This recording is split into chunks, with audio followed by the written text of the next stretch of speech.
nervous, very, very dreadfully nervous I had been and am. But why will you say that I am mad? Disease had sharpened my senses, not destroyed, not dulled them. Above all was the sense of hearing acute. I heard all things in the heaven and in the earth. I heard many things in hell. How then am I mad? Hearken and observe how healthily, how calmly I can tell you the whole story. It is impossible to say how first the idea entered my brain. Once conceived, it haunted me day and night. Object there was none, passion there was none. I loved the old man. He had never wronged me. He had never given me insult. For his gold I had no desire. I think it was his eye. Yes, it was this. One of his eyes resembled that of a vulture. Pale blue eye with a film over it. Whenever it fell upon me, my blood ran cold, and so by degrees, very gradually, I made up my mind to take the life of the old man, and thus rid myself of the eye forever. Now this is the point you fancy me mad. Madmen knowing nothing. Madwomen know nothing. But you should have seen me. You should have seen how wisely I proceeded, with what caution, with what foresight, with what dissimulation I went to work. I was never kinder to the old man than during the whole week before I killed him. And every night, about midnight, I turned the latch of his door and opened it. Oh, so gently. And then, when I had made an opening sufficient for my head, I put in a dark lantern, all closed, so that no light shone out. And then I thrust in my head. Oh, you would have laughed to see how cunningly I thrust it in. I moved it slowly, very, very slowly, so that I might not disturb the old man's sleep. It took me an hour to place my whole head within the opening, so far that I could see him as he lay upon his bed. Ha! Would a madwoman have been so wise as this? And then, when my head was well in the room, I undid the lantern cautiously, oh, so cautiously, for the hinges creaked. I undid it just so much that a single thin ray fell upon the vulture eye, and this I did for 7 long nights. Every night, just at midnight, I found the eye was always closed, and so it was impossible to do the work. For it was not the old man who vexed me, but his evil eye. And every morning, when the day broke, I went boldly into the chamber and spoke courageously to him, calling him by name in a hearty tone and inquiring how he had passed the night. So you see, he would have been a very profound old man indeed, to suspect that every night, just at 12, I looked in upon him while he slept. Upon the 8th night, I was more than usually cautious in opening the door. A watch's minute hand moves more quickly than did mine. Never before that night had I felt the extent of my own powers, of my sagacity. I could scarcely contain my feelings of triumph. Think that there was opening the door, little by little, and he not even to dream of my secret deeds or thoughts. I fairly chuckled at the idea, and perhaps he heard me, for he moved on the bed suddenly, as if startled. Now you may think that I drew back, but no. His room was black as pitch, with a thick darkness. The shutters were close fastened, through fear of robbers, and so I knew that he could not see the opening of the door. And I kept pushing it on steadily, had my head in, and was about to open the lantern, and my thumb slipped upon the tin fastening, and the old man sprang up in the crying out. Who's there? Kept quite still and said nothing. For a whole hour I did not move a muscle, and in the meantime I did not hear him lie down. He was still sitting up in the bed, listening, just as I have done night after night, hearkening to the death watches in the wall. Presently I heard a slight groan, and I knew it was the groan of mortal terror. It was not a groan of pain or of grief. Oh no, it was the low, stifled sound that arises from the bottom of the soul, and overcharged with awe. I knew the sound well, many a night, just at midnight, when all the world slept. It has welled up from my own bosom, deepening with its dreadful echo. Terrors that distracted me. I say I knew it well. I knew what the old man felt, and pitied him, although I chuckled at heart.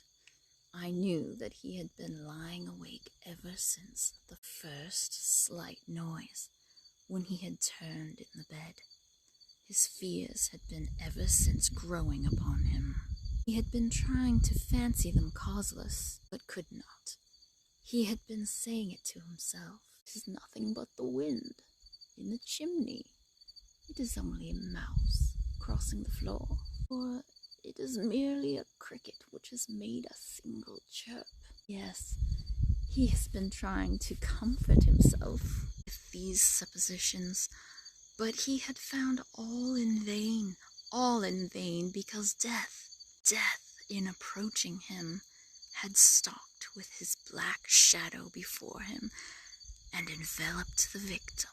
It was the mournful influence of the unperceived shadow that caused him to feel, although he neither saw nor heard, to feel the presence of my head within the room. When I had waited a long time, very patiently, without hearing him lie down, I resolved to open a little, very, very little crevice in the lantern. So I opened it. You cannot imagine how stealthily, until at length a single dim ray, like the thread of the spider, shot from out the crevice and fell upon the vulture eye. It was open, wide open, and I grew furious as I gazed upon it, saw it with perfect distinctness, all a dull blue, with a hideous veil over it that chilled the very marrow in my bones. But I could see nothing else of the old man's face or person, for I had directed the ray, as if by instinct, precisely upon the damned spot. And now, have I not told you that what you mistake for madness is but over-acuteness of the senses? Now I say there came to my ears a low, dull, quick sound, such as a watch makes when enveloped in cotton. I knew that sound well, too. It was the beating of the old man's heart. It increased my fury, as the beating of a drum stimulates the soldier into courage. But even yet, I refrained and kept still. I scarcely breathed. I held the lantern motionless. I tried how steadily I could maintain the ray upon the eye. Meantime, the hellish tattoo of the heart increased. It grew quicker and quicker, and louder and louder every instant. The old man's terror must have been extreme. It grew louder, I say, louder every moment. Do you mark me well? I have told you that I am nervous. So I am, and now, at the dead hour of the night, amid the dreadful silence of that old house, so strange a noise as this excited me to uncontrollable terror. Yet for some minutes longer I refrained and stood still, but the beating grew louder. Thought the heart must burst, and now a new anxiety seized me. The sound would be heard by a neighbor. old man's hour had come, and with a loud yell, I threw open the lantern and leapt into the room. He shrieked once only. In an instant I dragged him to the floor and pulled the heavy bed over him. I then smiled gaily to find the deed so far done. For many minutes the heart beat on with a muffled sound. This, however, did not vex me. It would not be heard through the wall. At length it ceased. The old man was dead. I removed the bed and examined the corpse. Yes, he was stone dead. I placed my hand upon the heart and held it there many minutes. There was no pulsation. He was stone dead. His eye would trouble me no more. If still you think me mad, you will think so no longer when I describe the wise precautions I took for the concealment of the body. Night waned, and I worked hastily, but in silence. First of all, I dismembered the corpse. I cut off the head, and the arms, and the legs. Then took up 3 planks from the flooring of the chamber, and deposited all between the scantlings. I then replaced the boards so cleverly, so cunningly, that no human eye, not even his, could have detected anything wrong. There was nothing to wash out, no stain of any kind, no blood spot whatever. I had been too wary for that. The tub had been hot all. When I had made an end of these labors, it was 4 o'clock, still dark as midnight. As the bell sounded the hour, there came a knocking at the street door. I went down to open it with a light heart. For what had I now to fear? There entered 3 men who introduced themselves with perfect suavity as officers of the police. A shriek had been heard by a neighbor during the night. Suspicion of foul play had been aroused. Information had been lodged at the police office, and they, the officers, had been deputed to search the premises. I smiled, for what had I to fear? I bade the gentleman welcome. The shriek, I said, was my own in a dream. The old man I mentioned was absent in the country. I took my visitors all over the house. I bade them search well. I led them at length to his chamber. I showed them his treasures, secure, undisturbed. In the enthusiasm of my confidence, I brought chairs into the room and desired them here to rest from their fatigues, while I myself, in the wild audacity of my perfect triumph, placed my own seat upon the very spot beneath which reposed the corpse of the victim. The officers were satisfied. My manner had convinced them. I was singularly at ease. They sat, and while I answered cheerily, they chatted of familiar things. But ere long I felt myself getting pale and wished them gone. My head ached, and I fancied a ringing in my ears. But still they sat, and still chatted. The ringing became more distinct. It continued and became more distinct. I talked more freely to get rid of the feeling, but it continued and gained definitiveness, till at length I found that the noise was not within my ears. No doubt I now grew very pale, but I talked more fluently and with a heightened voice. Yet the sound increased, and what could I do? It was a low, dull, quick sound, much such a sound as a watch makes when enveloped in cotton. I gasped for breath, and yet the officers heard it not. I talked more quickly, more vehemently, but the noise steadily increased. I arose and argued about trifles in a high key and with violent gesticulations, but the noise steadily increased. Why would they not be gone?